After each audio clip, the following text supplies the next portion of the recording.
Hey y'all, welcome to my channel where we share all kinds of tips, tricks, and tutorials on press-on nails. Today I'm going to show you guys how I get my nails from looking like this to looking like this just in time for Christmas. I started wearing press-on nails when I was 13, which was back in 2009, because I bite my nails really bad and these have saved my nails. The tools I use are a nail file, cuticle pusher, rubbing alcohol, and brush-on glue, plus my favorite brand of press-ons, which I'll have linked in the description below. You're going to start by pushing back your cuticles. I like to get mine nice and soft in warm water before I do this. It's just more comfortable that way.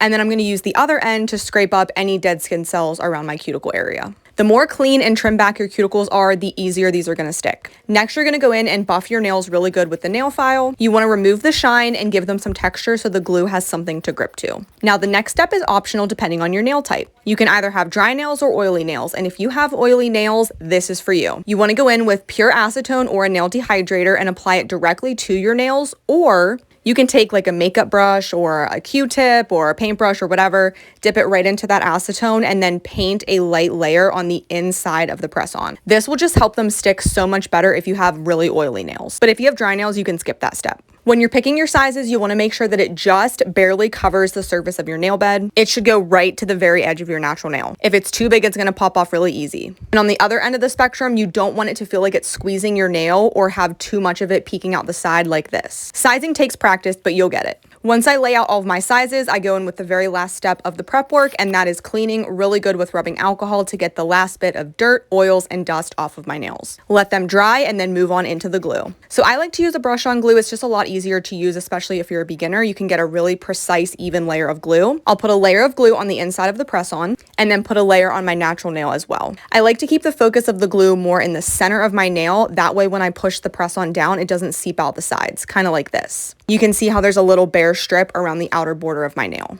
So when I'm ready to actually apply the nail, I'm going to line it up flush against my cuticle at a 45-degree angle and try to slowly push it down so that the glue can evenly spread out to the whole surface of your nail. And then you're going to hold with gentle pressure for at least 30 seconds.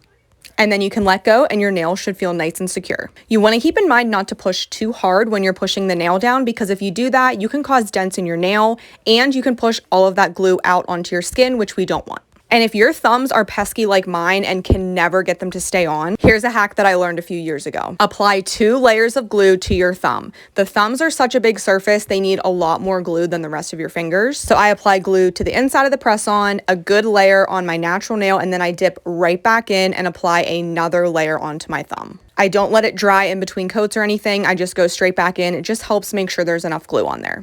And then when you're putting pressure on your thumb to hold it, again, you want to do gentle pressure, but try to get as much of the surface area of your thumb covered as you can so that it just really gets a good bond. I always recommend holding more at the edges of the nail like this rather than just in the center, because it helps you get a better seal so they don't pop off when you're doing dishes, showering, things like that. And here's the finished product. Let me know what you think of these down below. And if you haven't already, make sure to hit that subscribe button and turn your notifications on so you don't miss out on any content in the future. I wish you all a Merry Christmas and Happy Holidays, and I can't wait to show you my New Year's nails. Bye!